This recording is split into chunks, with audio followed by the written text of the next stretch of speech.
Hello students, हम बात कर रहे हैं 6.2 एक्सरसाइज के सेकंड क्वेश्चन के बारे में। इस क्वेश्चन में देखिए क्या दिया गया है। In given figure if A B parallel to C D and C D parallel to E F. यहाँ पर आपको डायग्राम भी दिखाई दे रहा है। ये ए बी लाइन है, ये सी डी लाइन है जो आपस में पैरेलल है, और फिर सी डी लाइन एक और लाइन ई एफ के पैरेलल है। ठीक है, और हमें क्या चीज़ गिवन है, वाई और जेड का ratio. Y ratio Z equals to 3:7। Find X, आपको एक्स की वैल्यू यहाँ पर निकालनी है। ठीक है, तो हमें क्या क्या चीज़ें गिवन है। सबसे पहले ए बी और सी डी पैरेलल है, ये चीज़ हमें गिवन है। सी डी और ई एफ पैरेलल है, ये भी हमें गिवन है। और एक चीज़ और गिवन है हमें कि वाई और जेड का रेशियो गिवन है। तो सबसे पहले हम रेशियो से ही स्टार्ट करते हैं। हमें पता है कि जब किसी भी चीज़ का रेशियो हमें गिवन होता है तो हम उसको किसी एक वेरिएबल के साथ लेकर अलग अलग लेट कर लेते हैं। जैसे फॉर एग्जांपल यहाँ पर y रेशियो z 3:7 था। y पहले है तो पहले वाला ही रेशियो लेंगे, यानी कि 3। तो y की वैल्यू हमने 3a ले ली और z की वैल्यू हमने 7a ले ली, क्योंकि यहाँ पर z बाद में था और 7 वाला रेशियो बाद में था। ठीक है, तो यहाँ से हमने y और z की जो वैल्यू थी वो एज्यूम करी 3a and 7a। Also given that A B parallel to C D and C D parallel to E F. हमें गिवन था कि ए बी सी डी के पैरेलल है और सी डी ई एफ के पैरेलल है।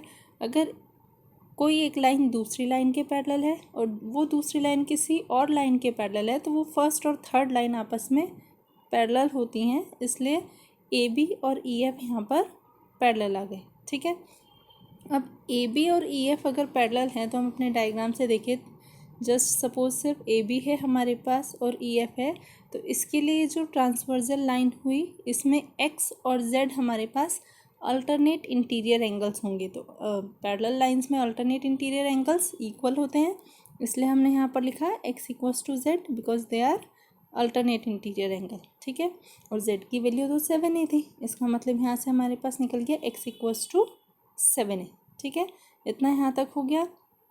अभी भी x की जो वैल्यू है वो क्लियर फॉर्म में नहीं आई है, 7a की फॉर्म में आई है। a यहाँ पर ऐसा है जिसकी वैल्यू हमें अभी निकालनी है, तो उसके लिए कुछ और प्रॉपर्टीज़ यूज़ करते हैं। देखते हैं क्या है हमारे पास। अब इस डायग्राम में देखिए, यहाँ पर एक्स वाई एंगल जो दिया है, ए बी और सी डी पैरेलल थे। जो ये एक्स और वाई हैं ये कौन सा एंगल बना रहे हैं हमारे पास, को इंटीरियर एंगल्स, यानी कि हम ये भी बोल सकते हैं कि ये ट्रांसवर्जल के सेम साइड के इंटीरियर एंगल्स हैं, जिसे हम बोलते हैं interior angle on the same side of the transversal. ठीक है, तो ऐसे एंगल्स का सम कितना होता है, 180 डिग्री होता है। तो उसी चीज़ को हमने यहाँ पर यूज़ किया, X plus Y equals to 180 degree, यानी कि रीज़न दे दिया हमने को इंटीरियर एंगल। एक्स की जगह पर हमने डाल दिया 7a जो यहाँ लिख दिया, और y की जगह पर आ गया 3a equals to 180 degree. 3a plus 7a आपका 10a हो गया इक्वल्स टू 180 डिग्री आ गया। a की वैल्यू यहाँ से निकल गई 18 डिग्री। ठीक है, a की वैल्यू हमारे पास निकल चुकी है, बट हमें फाइंड क्या करना था, x कितना था 7a, यानी कि 7 into 18 degree equals to 126 degree. ये आपकी x की वैल्यू आ गई। इन सब चीज़ों को सॉल्व करने के लिए क्या ज़रूरी है हमारे पास, कि हमें हमारी जो प्रॉपर्टीज़ हैं वो सारी प्रॉपर्टीज़ याद होनी चाहिए। अगर आपको वो याद होंगी तो आप इनको बहुत ही ईजिली सॉल्व कर पाएंगे। ठीक है, तो इस तरह से आपका सेकंड क्वेश्चन कंप्लीट हो गया।